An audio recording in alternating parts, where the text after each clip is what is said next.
From where you sit, you've been through the last major crisis. We're now in the middle of, or perhaps at the back end of this crisis. In terms of the investment community and the LPs particularly, how has it differed 08 to now? Well, first, Ed, it's really nice to see you. Even though it's through Zoom and not in person, it's good to be here again. Thanks for having me. In 08, the LP community shut down for a period of time. They did not want capital to be called by firms, especially big capital calls, and they were quite cautious about making new commitments at the time. This was totally different. We started fundraising in March, right when we went into a lockdown, and within a week or so, it became really apparent that the LPs were saying, this is the time to invest. We learned that from 08, and we want to look forward and lean in and invest with the right managers. So I was really proud of this resilient community that we're in, about how people actually dug in. They did some of the best work that they've ever done in terms of reviewing our fund. And they were willing to make commitments in a time when you couldn't see people in person, and they had adjusted to the environment very quickly. Just bearing in mind where we were in sort of March, April, when this really, looked extremely grim, have you been surprised by how resilient that part of the market has been? I've been absolutely surprised. We investors, we get taught to be overly conservative rather than overly optimistic. So we were going through all the things that could happen. And we were drawing some parallels to 2008. No LP commitments, or very few, very little capital deployment, and corporations not investing, freezing their budgets. That was the terms that they used back then. This time, it was totally different. Both LPs were willing to take good risks, and corporate buyers of our software products were leaning forward as well and making investments.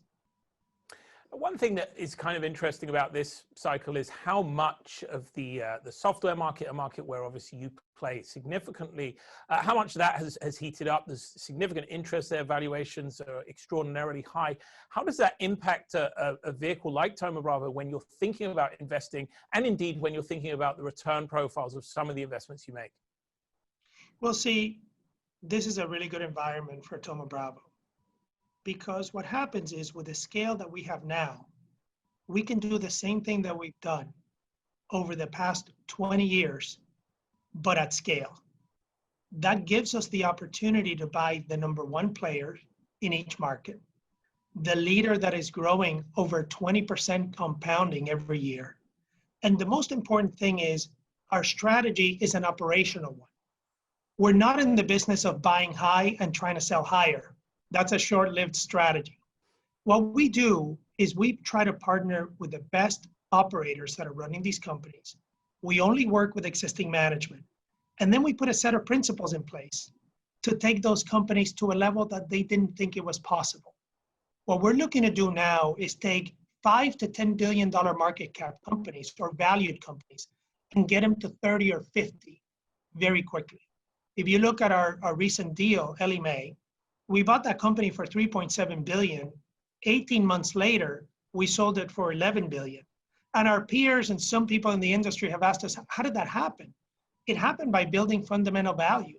We backed the same team, but at the beginning, the company had 20% margin and was growing at 10%. And 18 months later, we had 60% EBITDA margins and we were growing at 30%. And but the Orlando, market price. Isn't it exactly situations like that where, as you say, you sort of had this incredible turnaround in a very short space of time? Isn't it situations like that that mean this is a great market to be selling in for Thoma Bravo, but actually to go out and acquire at 14, 15 times or whatever the multiples on a lot of these software assets are right now, it's very, very difficult to then make the return profile that you and your investors want you to make? The most important thing, though, is not the price going in these days. This is a market of growth. So it's a market of low leverage relative to your total capital structure, given the price and the entry price that you have to pay in. But it's a market where the growth opportunities are so much bigger because these companies are all cloud, they're all recurring revenue, and they're solving problems that are 10 to 20 times bigger than the problems that were being solved 10 years ago.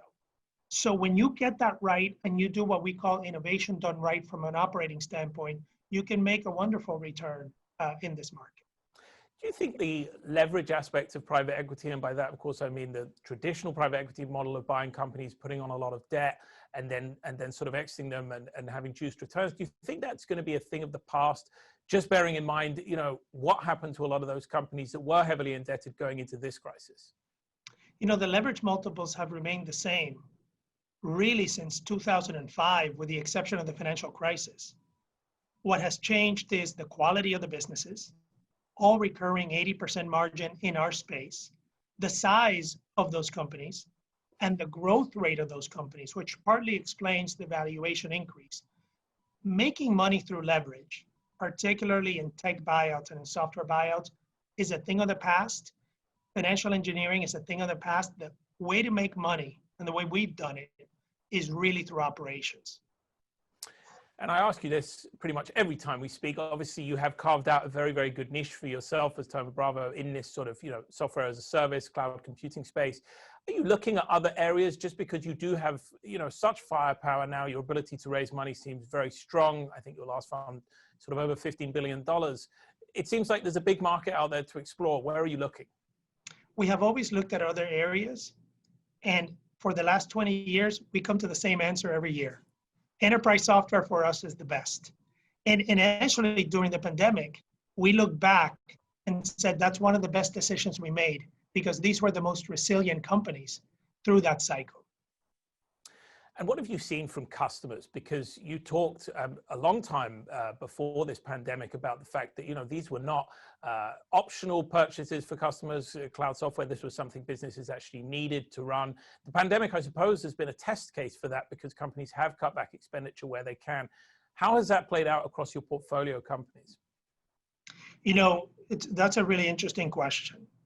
Coming into the pandemic, we thought that the recurring revenue services through product that we provide our customers were going to be very stable. And there were hedge funds out there saying this time was going to be different, et cetera. And it wasn't. That proved to be resilient, because if you buy the right software companies, they are the business. You cannot do business without it. So that was one piece of it.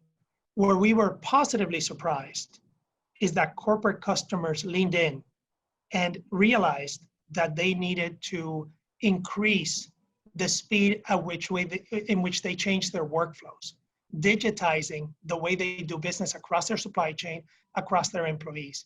So it was an uptick really in bookings and in innovation. And then at the same time, corporate customers went to the cloud even faster, fueling a new infrastructure that the industry needs.